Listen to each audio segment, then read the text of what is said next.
Hi everyone. My name is M. My last name is Andrews, but you can just call me M. And welcome to English 101. Today we're just going to go over the syllabus, how to use it, and Blackboard and how to use it. Okay? So, starting with the syllabus, we have some basic dates here. We started on the 18th. We'll end on the 6th of December. The last day that you can withdraw and get a W in your transcripts instead of an F will be November 9th. This course is going to focus on research in the English language. Don't worry, I'll explain. This is all about me. Essentially, I am a real human being. I do make mistakes, and therefore I expect this to be a little bit weird. And that's going to be just fine. If you need anything from me, anything at all, I encourage you to ask. Please actually read this section, but I'm not going to bore you by reading it myself. The textbook is free. We also won't use it. These are the learning objectives set by the college. So essentially, when you complete this course, you will be able to do all of these things. This is our grade breakdown. So there are 93 forms. That's what Blackboard calls them, but just think of them as very short assignments in the class, and then 4 final drafts. So I'll go over all of that in just a minute, but just so that you know, the 93 forms are essentially like participation points. If you do them, they'll get marked as complete. You'll get an A on them, and that's 60% of your grade right there. The final drafts are graded on a more nuanced rubric, which I'll go over later. Together, they equal your entire grade. So we're going to start with a little bit of how to do classwork on the first week. Then we're going to get into what is rhetoric, and we're going to start by writing a personal essay. I will go over that when we get there, don't you worry. So what you'll notice is that each of the final drafts corresponds to each module, which we'll see in Blackboard. But essentially, we're going to write a personal essay, an annotated bibliography, a literature review, and an argumentative essay. And each essay is going to get 4 weeks of our 16-week semester. So first, we're going to plan it, then we're going to draft it, then we're going to revise it, then we're going to edit it, and then it's going to be done. What an inconvenient time for a sneeze. So there will be lots and lots of help. It won't be just like suddenly an essay is due and you didn't know. Every step along the way, as you can see, is all towards having you ready to submit the final draft when it is due. So all of the forms will build up to your final drafts. As long as you are doing the forms, you will be ready for that final draft. Then the academic integrity, basically be a decent human. I'll be a decent human and everything will be fine. The attendance policy. So attendance is not counted towards your grade, but this is how it works in this online class environment. If you do not contribute anything during the first week, without exception, you will be withdrawn from the class. My experience has been that if you don't experiment, if you don't participate in the first week, then you're probably not going to be able to participate well in the rest of the class because the first week goes over everything that you need to be successful in the class. Like, I don't know, the syllabus. So you do need to be here in the first week of class. Make sure that even if you're busy, even if something comes up, you must submit something this first week. Then after that, it's essentially that if you don't turn in any assignments for 2 whole weeks, not 2 weeks together, but 2 whole weeks period. So let's say the 4th week, you just are out of it. You just don't do it, right? And then the 12th week, you also just don't turn anything in for that entire week. I will drop you from the class because essentially you will have been absent for 2 full weeks. Okay? All right, college level expectations. In this part, I am supposed to tell you how many hours it will take to successfully complete this course in terms of weeks. Unfortunately, that's not really how the human brain works. For instance, I've been doing this for a long time, so I could do your homework much faster than you, probably. Whereas other people might be trying to like cook dinner and do homework at the same time. So an assignment that would take someone who is focused 10 minutes might take them like an hour and a half, right? So I don't know how long it's going to take you to be competent and confident in this course. What I will say is that if you contribute to this course your free time in advance. So you don't say, oh, everything's due Sunday at midnight, so I'm going to start Sunday at 10 p.m. I know that that's like classic and we're all going to do it at some point. But if you start instead on Mondays and you open everything up and you look at what it is and you plan out the rest of your week so that you know that you have time to complete it all, you're probably going to be fine. But you must do that for yourself. I can't do it for you. I don't know what you have going on this week, right? So make sure that you open each week on a Monday or even earlier. After this first week, everything in the whole course will be available to you so you can see it. Figure out what you need to do and when you have time to do it. If you have any questions at all, please just ask. If you're like, wait, how do I budget time for this? Totally reasonable question. Just ask. Okay?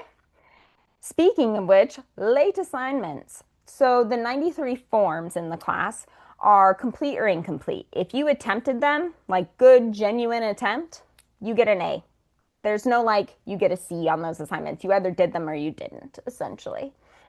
On the 4 final drafts, however, it's quite different. So on the forms, incomplete or complete, which means if you don't have it turned in by midnight on Sunday night, it's incomplete.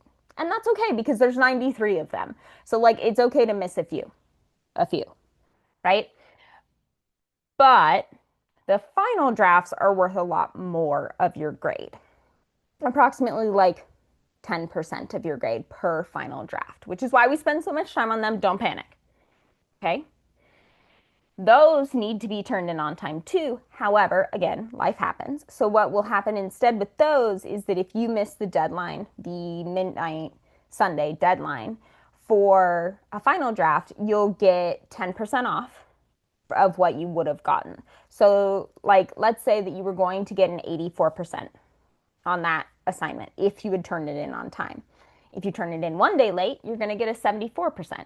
If you turn it in 2 days late, it's going to be a 64%. And it's going to keep going down until we get, low. So just keep that in mind. For the 93 forms, there's no late because there's so many of them. It's okay to miss a few. And for the final drafts, you'll lose 10% each day that it's late. This is a statement about accessibility. The accessibility office at this school is a great resource when it is available. However, it's not always available. So I do encourage you to contact me with anything, and I do mean anything that you think could help you be more comfortable in this course. The thing that should be hard about this course is the learning part. If you're having trouble accessing the lessons, understanding the videos,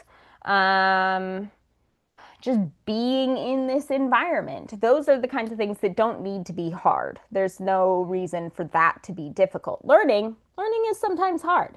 The rest of it should be easy. So if there's something other than the learning that's difficult for you, please just reach out. You don't have to tell me why. You don't have to tell me why it's hard. Just tell me, hey, this is difficult. Is there something that we can do as like a workaround?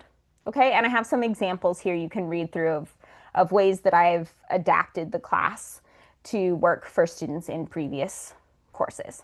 Okay? Title IX, no sexual harassment. Plagiarism, no plagiarism. We will be using AI in this class, but these assignments are marked AI critique. So it says it in boldface on the title of the assignment, so you know exactly when you're supposed to be using AI. You can use AI in other instances in this course, but none of the exact phrasing that the AI gives you can make it into the final draft. So none of the words or phrases or sentences or paragraphs that the AI says can make it into your final. So if it helps you outline, it helps you find sources, it helps you think of a solution to a particular problem you're having, it writes your paragraph. And unfortunately, there are some pretty harsh consequences for this because we want to make sure that you're learning. We don't care if the AI learns or not. Does not matter to me.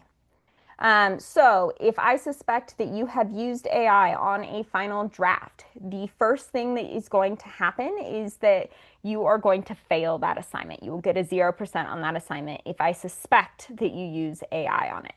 Correct? Then, if it happens again, you will fail the course And I will talk to the dean of your program about whether or not it's maybe like the right thing for you to be doing college right now if you feel like you need to be using AI for all of your assignments. And this has never happened, and I don't expect it to happen now, but I just need you to know that, like, while AI is a good tool and we are going to learn how to use it, it's got problems. Okay, we're going to get into that, don't worry. But it's got problems, okay? So it cannot be the way that you learn in this class. For one thing, because you won't learn. Okay, the rubric. The rubric is long. Don't get freaked out. The rubric is going to be a big part of this class because one of the things that you're going to do in this class is you're going to self-assess. So you're going to look at your rough drafts and you're going to give yourself essentially a grade. But you're not going to give yourself like an A or a B or a C because I don't care about that. You're instead going to look at all of these different areas, like for instance, the introduction paragraph. And you're going to determine how complete that introduction paragraph is based on this rubric, which is the exact same rubric that I will be using to grade your final draft. So you'll look at your rough draft, give yourself a grade on the rough draft. That grade does not go into your grade book. It is just an exercise. And then I will grade your final draft completely separate, but with this same rubric. And in that way, you start to learn about what's important in an essay, especially in the academic environment. I'm going to get into this a lot more in a later video in the course, so please don't panic, okay? Finally, last but not least, extra credit. In order to add an extra 10%, so a whole letter grade, to any final draft grade, and remember those are a huge part of your final grade for the overall course, you can complete any one of the following tasks. You can only do each task once, and you can only do a maximum of 3 of these tasks. Of course, you can do any of these things anytime you want. I'm only just going to count them 3 times. So essentially, if you got like, for instance, a 70%, and then you did one of these, it would raise it to an 80%. And then you did another one of these, it would raise it to a 90%. And then you did another one of these, it would raise it to 100%. And then you'd be done. There's no more extra credit in the course. Okay? So for the first one, you would go to advising. You would make an advising appointment, attend that appointment, and in that appointment, actually do something. You can't just go and say, I'm here for extra credit. Will you sign off for me? You have to actually do something. You have to add or drop a class, change your major, set a graduation timeline. I don't care. But you have to do something important in that meeting. And then you have to send me a message and I go over what exactly needs to be in that message for each of these. It's the same thing with meeting with a librarian. We have some awesome librarians on campus. You make an appointment, you attend that appointment, you check out materials or use a peer-reviewed database or whatever. You take notes. Again, that's in here about what exactly I need to see in the message to me. It's the same with IT. And then finally, you can go to a public library. So this is not our library on campus. This is a public library. And then you need to check out books on 2 different occasions. So this is not 2 books on one day, right? This is you check out a book, you read it, you return it, you check out a different book. And then you send me a picture of both receipts. You must return the books. But you send me a picture of both receipts. Okay? All right, we are going to move on to the actual course itself. So what you're actually looking at is my view of the course, which is a little bit different from your view of the course, especially right now when you don't have access to everything. But fear not, I shall lead you in the ways of the Jedi. Just kidding. I'm not really a Star Wars fan. Okay, moving on. So we're going to start here. You're obviously looking at the syllabus video. This is important dates, so add, drop, withdraw, the end of the semester, finals, all of that stuff, and where you turn in your extra credit. Then, as I told you, each final draft has its own module.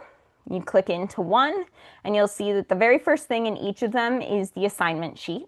So that'll tell you exactly what the final draft of that document is supposed to look like. So the whole time you're going through this module, the whole month that we're learning about our personal essay, you can look back at this no matter what. Then you can click into each week and each form. So in this case, we'll be learning about rhetoric and composition. So in this case, you'll click on this video, it'll take you to YouTube. Then you're going to write one question you have about rhetoric or composition, and then you're going to answer that question to the best of your ability. This is a really great tool for both you and me. It helps me know where my content is not covering what you want and need to learn. But also, it's been proven that if you ask and answer questions about the content that you're learning, it's more likely to stay in your long-term memory. And so each of these forms has something like that. As we get farther and farther into the course, they'll be a little bit more specific to the final draft that you're working on. So for instance, it might be in the annotated bibliography, week 7, where it's actually a form that says, this is how you create an outline. Show me an outline.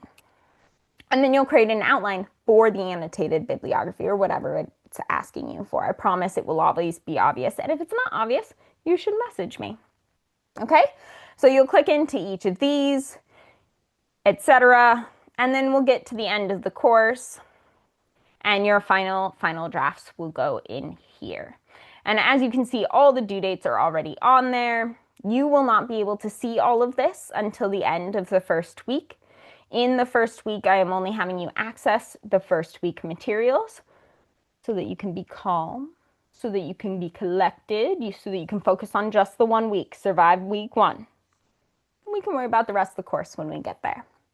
Okay, so that's, I think, everything that I have for you today on the syllabus and the course itself.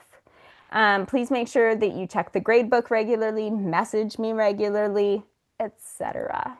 Otherwise, welcome to English 101, and I hope that you have a really good time in this course. I think that it should be, I don't know, maybe fun?